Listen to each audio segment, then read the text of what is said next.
Alright, this is going to be part 2 of the kitchen remodel, along with a couple of vanities I did for 2 bathrooms. And I did not get all the video footage that I wanted to get for this video. I was more or less on a deadline, and it was getting to the point to where I was holding everybody else up. So the painters I was holding up, the tiling people I was holding up. So I just had to really get to it and put in some late nights and everything to get everything finished. So I got the video footage that I could, and at the end I posted some pictures. So here I am just making some carcasses. This must be the upper cabinets here, and I'm just using the pocket hole screws to build these carcasses.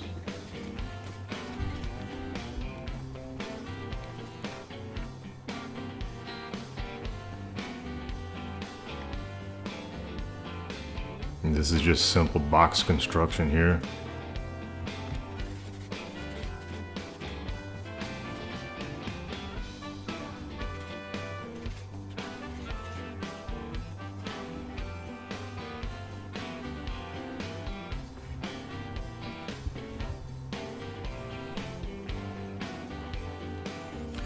You know, doing the kitchen is not really super hard to do or anything. It's just more or less the time constraint. This client was probably about 30 miles away from me or so. So, you know, anytime I need to take an extra measurement or anything like that, you know, I had to make an extra trip. That was a little bit tougher. But like I said, at the end of the day, got it all done.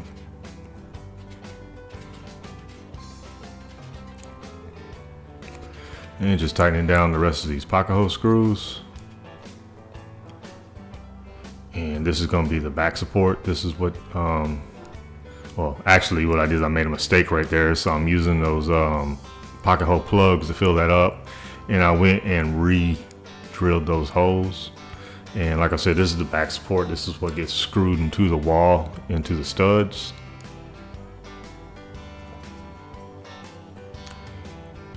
Put some glue on there, clamped it up.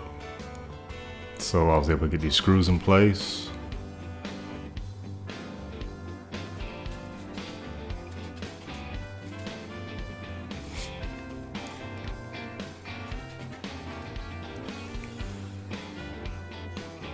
And this is some 3/4 material. And this is gonna be the, make the face frames.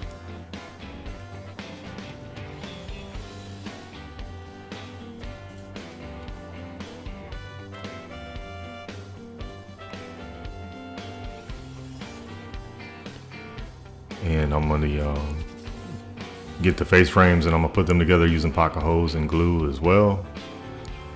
And then once I get them screwed together, I will put them on the carcass.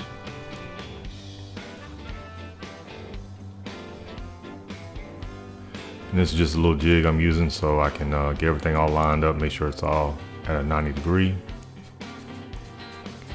And of course the clamp is there because everybody knows with the pocket holes, it will slip out of place. And now I'm just finding center here.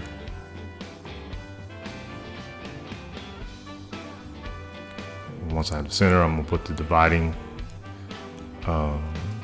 piece of the face frame there.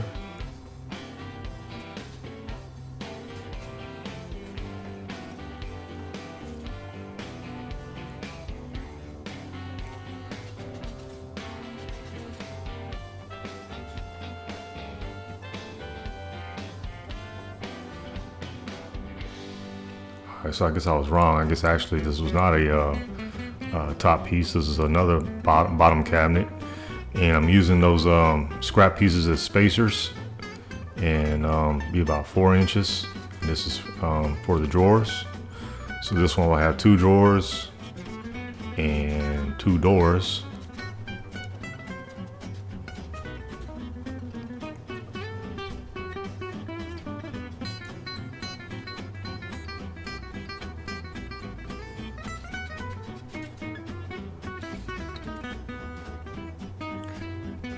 Okay, I'm wrong again. This will actually have 6 drawers.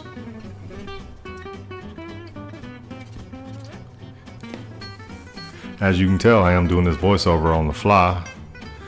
So I'm just going through it. I'm not changing anything. And this face frame right here is actually for a corner piece.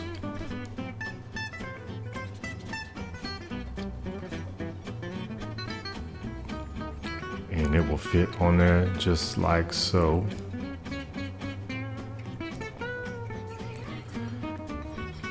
And now I'm going to glue and use my nailer to secure that in place.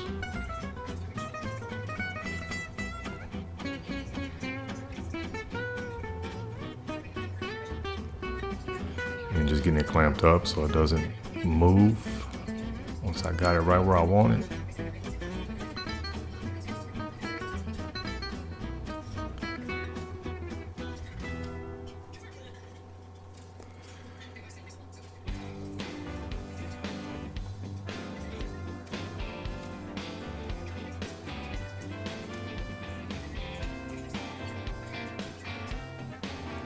And here I am putting another face frame on.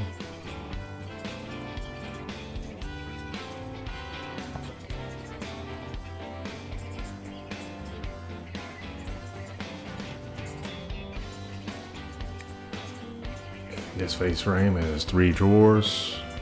I'm sorry, 6 drawers.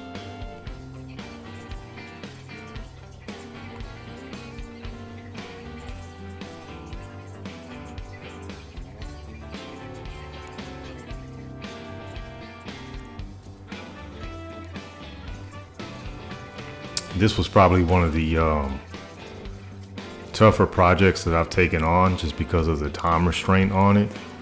I'm used to being able to just take my time and go at my own little pace, simply because I do have other responsibilities, I have other jobs, and this is just something I kind of do, you know, maybe an hour or 2 here and there, you know, I'm in a situation where I've got people who do this for a living, as far as doing the tiling and the painting and all that.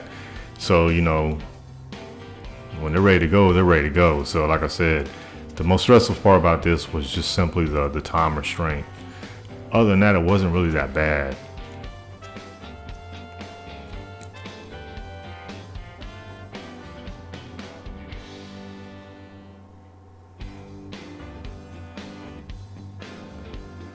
This is the back of that corner piece. It will have 2 doors on the back side of the bar that open up, and then a drawer will slide out, and the 2 front doors will actually be fake doors. So that was something nice that he wanted to do. It was different. And right now I'm putting on the back piece, and this is just probably 3/16 plywood.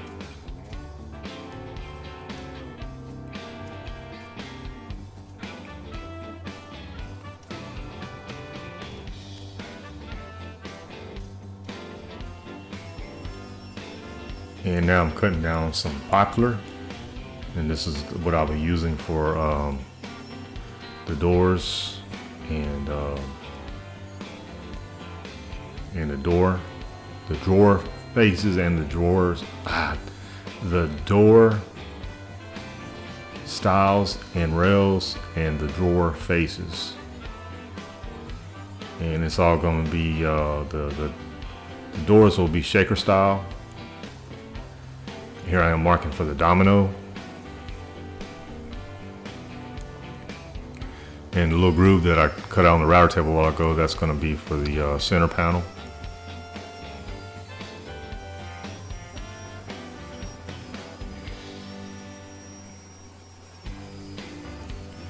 Now I'm going to use the sandpaper on these dominoes here to take some of the edges off.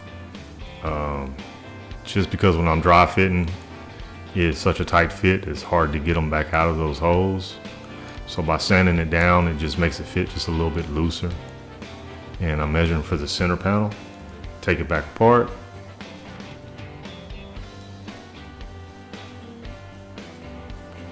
Put the center panel in, and it worked out just fine. So took it apart again, and now I'm applying glue.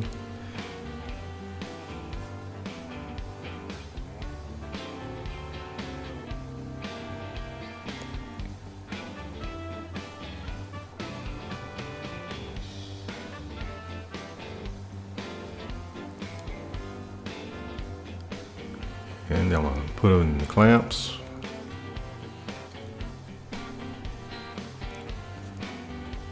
Leave them in the clamps for a few hours.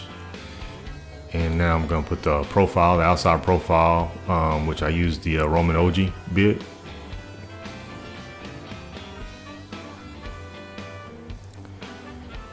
And now I'm using the Craig jig for the hinges. This makes it super easy.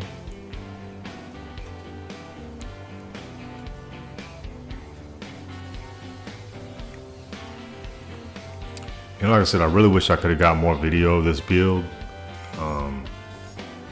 It was a really nice experience for me, and I'm glad the guy let me do it. And with these hinges, basically, once you put them into the hole you drilled out, you just screw them down, 2 screws each hinge. And after I went and redid these things, because the first time I made those doors too small. But here's one of the vanities for one of the bathrooms. Here's the other vanity for the other bathroom. And here's the finished product on the kitchen. It's my grandson Carson checking things out. And I appreciate everybody watching.